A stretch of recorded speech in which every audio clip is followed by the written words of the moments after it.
All right, guys, welcome back to SBR Video. We really like mismatches here, and I think Joe Gavazzi and I have one for you tonight. The Royals in Chicago to face off against the White Sox. Long story short, we got Danks going for the last place Sox against a first place team, riding a 7-1 win streak. Starter Chris Young, excellent on the road. Sounds like a great play on the Royals tonight, Joe.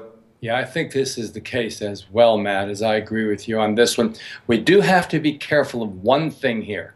This is game 2 of a doubleheader in this first night back after the All-Star break. I'm always a little careful of these game 2s because you can never tell what's going to happen in game 1. So if there's any outstanding things that happen in game 1, let's say it goes 18 innings or something, you might want to be careful of this play depending on how overworked the bullpens become. But as it stands now, this is a total mismatch between two teams. Matt, this is something where we can combine my concept of the run line underdog in the second half of the season, as well as the OPS buy and sell ratings that I've created. How have you done with using those OPS buy and sell ratings? And what do you think about the concepts of the run line underdogs? Well, as far as the run line underdogs go, recently I've been noticing that that's where a lot of my value is coming into play when I'm looking at these games to pick on, at least. Especially here, even the game we talked about a little bit earlier. It seems to be a place where a lot of money can get made. Well, that's actually right. And particularly, most of you know out there that I've logged every game in Major League Baseball for the last 6 years with the run line results. And by this time, after 90 games of the season, we've got some outstanding numbers for teams, such as the Royals here this evening, which can turn these dominant favors into underdog plays on the run line. Let's get right to some of that run line information as we talk about this game, Matt.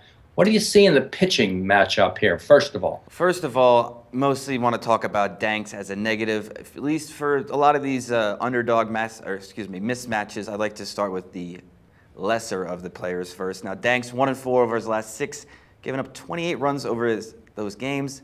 But I think the biggest offender for him right now is his 300 batting average against, which is awful on the season. Yeah, that's a really good point. He's been a play against for a number of years.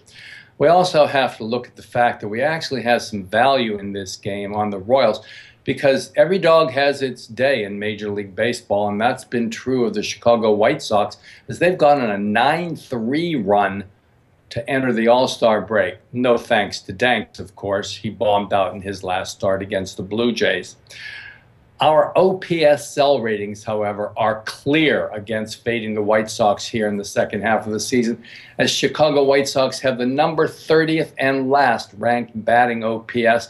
Along with Danks on the mound tonight, this team and starter are a pure play against. Yeah, and like you said, the White Sox coming in on a bit of a streak, but so are the Royals. They're 7-1 entering this game, and they have a much better pitcher on the mound. And Chris Young, excellent on the road, 1.62 ERA. Royals also have the second best batting average in the league, and as we already talked about, the White Sox do not. That's exactly right, Matt. And let's go one step further.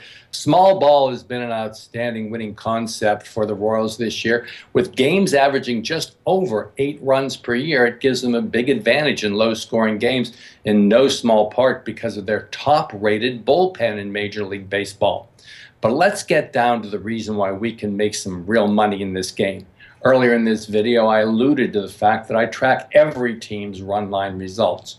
We handicap the game, and when we have a team that's great on the run line, we look to step in and make some real money with a superior team as an underdog.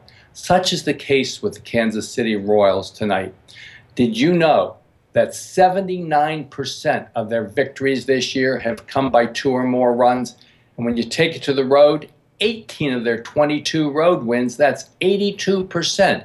Have come by 2 or more runs this year. If you believe, as I do, that the Kansas City Royals are the superior team with the pitching matchup tonight, then you'll want to consider them on the run line. All right, guys, a very strong play tonight on this game from me and Joe. I like your reasoning behind this. Just with the pitching alone, I was going with the Royals, but when you pointed out the run line, how often they win by 2 or more, seems like a lock here. Really like that pick. Again, Royals on the run line to roll over the White Sox on their home field is the play tonight.